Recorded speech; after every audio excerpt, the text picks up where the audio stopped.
Hi hello namaste welcome to Telugu one this is Divyasri.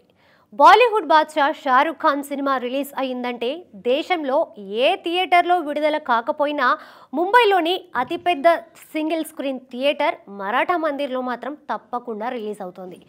Shahrukh Khan evergreen hit Dilwale Dulhania Le Jayenge గత 29 సంవత్సరాలుగా ఆ థియేటర్లో ఆడుతోంది. ప్రతిరోజు మార్నింగ్ షో ఈ సినిమాకు కేటాయిస్తారు. మిగతా 3 షోలను కొత్త సినిమాలకు ఇస్తారు.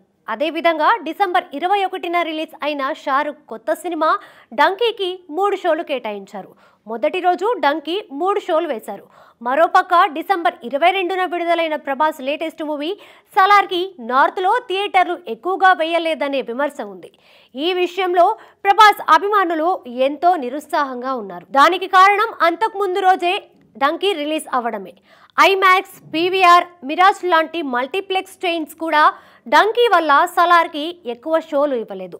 దీనిపై సలార్ నిర్మాణ సంస్థ హోంబలే ఫిలిమ్స్ రంగంలోకి దిగడంతో వీళ్లంతా దారికొచ్చి డంకీ సలార్కు 50-50 కేటాయింపు చేశారని తెలిసింది.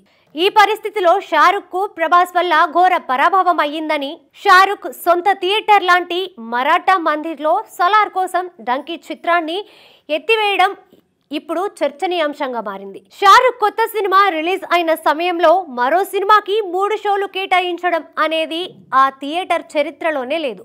అలాంటిది దిల్వాలే దుల్హనియా లే జాయేంగే మినహా డంకీకి కేటాయించిన 3 షోలను సలార్కు ఇచ్చేసింది మరాఠా మందిర్ యాజమాన్యం. డిసెంబర్ 22న మార్నింగ్ షో దిల్వాలే దుల్హనియా లే జాయేంగే వేయగా మిగిలిన 3 షోలు సలార్ వేశారు. అంతేకాదు ఈ 3 షోలలో ఒక్క షో కూడా డంకీకి కేటాయించకపోవడంతో షారుఖ్ అభిమానులు ఫైర్ అవుతున్నారు. ఆ అక్కసతో సలార్పై దుష్ప్రచారం మొదలుపెట్టారు షారుఖ్ అభిమానులు. దిల్వాలే దుల్హనియా లే జాయేంగే సినిమాకు 40 టికెట్లు తెగితే సలార్కు 15 టికెట్లే తెగాయని సోషల్ మీడియాలో కామెంట్లు పెడుతున్నారు. సలార్ దూకుడికి తట్టుకోలేకే బాలీవుడ్ సినీ వర్గాలు షారుఖ్ అభిమానులు ఇలాంటి ఫేక్ ప్రచారాన్ని చేస్తున్నారని ప్రభాస్ అభిమానులు కూడా కామెంట్స్ పెడుతున్నారు.